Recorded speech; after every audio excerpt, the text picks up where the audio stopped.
अस्सलाम वालेकुम। अब नहीं हो रहा मुझसे मज़ीद सब्र, मैं क्या करूं? वो बिल्कुल थक कर रो कर कह रही थी। मगर अल्लाह की रज़ा का सफ़र तो आसान होता ही नहीं। तो फिर क्या छोड़ दोगी ये रास्ता? जैसे उसके दिल ने ही उससे सवाल किया। एक लम्हे को लगा सब रुक गया है। फिर उसने अपने दिल को जवाब दिया, नहीं, मैं नहीं छोड़ूंगी ये रास्ता। मेरे रब की रज़ा का रास्ता है, तो मैं हर मुश्किल सह लूँगी। मैं करूँगी इंतज़ार, मैं दुआ करती रहूँगी।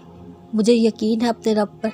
जितने भी ख़ज़ा के दिन आ जाए, मैं जानती हूँ मेरा रब बहार के दिन भी लाएगा। उस रब की मोहब्बत की एक ख़ास बात पता है क्या है? उसकी मोहब्बत और चाहत पे आकर अपनी चाहत इंसान के लिए ज़रूरी नहीं रहती। उसकी चाहत के बाद हर चीज़ इजाफी लगने लगती है, फिर बस वही ज़रूरी हो जाता है। उस रब की मोहब्बत का आलिम तो ये है, जब इंसान मुकम्मल उसका हो जाता है, तब वो हमें हमारी ही चाहत अता कर देता है। चीज़ें ख़त्म हो जाती हैं, लोग छोड़ जाते हैं, वक्त बदल जाता है, मगर बस वो रब है जो बंदे को तन्हा नहीं करता, जो दुआएं कबूल कर लेते हैं, हर नामुमकिन को मुमकिन बना देता है। तुम्हें पता है वो तुम्हें कितना नवाजने वाला है? उस रब के हवाले सब मामलात कर देने का मतलब पता है क्या होता है? उसका मतलब होता है मुकम्मल यकीन के साथ सब्र कर जाना। इस बात का इत्मीनान कर लेना कि अब जो भी होगा वही बेहतरीन होगा, क्योंकि वो रब आपसे बेहद मोहब्बत करता है। वो कुछ भी ऐसा नहीं होने देगा जो आपको नुकसान पहुंचाए।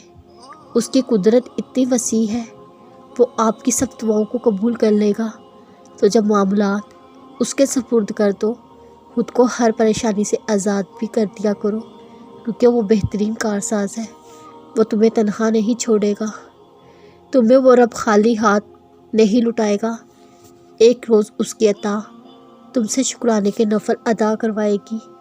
जब तुम उसको इतना पुकार रहे हो, ये यकीन रखो वो जवाब भी देगा।